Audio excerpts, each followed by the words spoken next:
Here's a psychology fact you're not ready for. You're not tired from doing too much. You're tired from being watched. By yourself. Constantly. You've turned your own mind into an overseer, and you don't even notice it anymore. This exhaustion you feel, it isn't modern. There's a specific kind of tiredness that sleep doesn't fix. It's not physical. It's not even mental, exactly. It's the exhaustion of maintaining a performance no one asked you to give. Of optimizing a self that was never broken. Of measuring your worth in metrics you invented to feel secure. You scroll because stillness feels like failure. You work because rest feels like regression. You improve because being enough feels dangerous. And somewhere beneath all of it, you sense this isn't how consciousness was meant to operate. Plato knew what you're doing to yourself. This isn't about ancient Greece. This is about you. Right now, you don't rest when you're tired. You optimize when you're tired. The moment exhaustion appears, you treat it as a problem to solve. A sign you're not working hard enough, not disciplined enough, not resilient enough. So you don't stop. You strategize recovery. You schedule rest. You make exhaustion productive. The tired becomes another project, and the deeper problem goes unnoticed. You've internalized the gaze. You are not being observed by a boss, a parent, or society. You are observing yourself, tracking yourself, evaluating yourself, constantly. You've made your own consciousness into a surveillance system. There's no break from that, because there's nowhere to go where you stop being the observer of your own performance. The exhaustion isn't from overwork. It's from never being off camera in your own mind. Plato described a divided soul, not poetically, structurally. He saw consciousness as inherently split, the part that desires, the part that reasons, and the part that governs. These aren't metaphors. They're psychological territories in constant negotiation. But here's what matters now. Plato understood that the soul could turn against itself.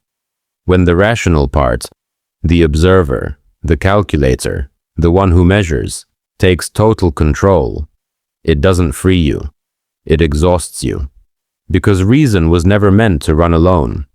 It was meant to mediate, to balance, to negotiate between desire and discipline, impulse and restraint. But in you right now, reason has become a tyrant. It watches, it judges, it demands. It never stops asking, am I enough? Have I done enough? Could I be more?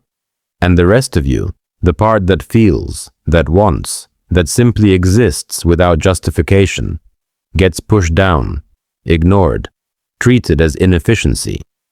Plato called this internal tyranny, the self ruling the self with cruelty. You call it productivity. But it's the same mechanism, the same violence turned inward. You've made yourself into both the master and the slave, and the exhaustion you feel is the cost of that civil war. You avoid silence because silence reveals the split. When there's no task, no distraction, no goal to optimize toward, you feel the gaze turn inward with nothing to observe but emptiness. And that terrifies you. Because if you're not performing, what are you? If you're not improving, are you regressing? If you're not measuring, are you slipping? You tell yourself you're ambitious, disciplined, growth-oriented. But what you're actually doing is fleeing. Fleeing the possibility that you might be enough without the performance. That rest might not be a failure of character. That stillness might not mean stagnation. You keep moving because stopping would force you to confront the observer. The part of you that never stops watching, judging, calculating your value in real time. And deep down, you know, that observer will never be satisfied. Because its job isn't satisfaction, its job is control. Plato saw this. The soul that makes reason into a tyrant creates its own prison. and you can't exhaust your way out of a prison you're building from the inside. You don't need better time management. You don't need a different routine. You need to recognize what you've done to your own consciousness. You've split yourself into the watcher and the watched, the judge and the judged, the one who performs and the one who measures the performance. And you call that self-awareness. But it's not awareness, it's occupation. The rational part of you has seized power, and it's governing the rest of you with an exhausting, relentless demand. Prove you deserve to exist.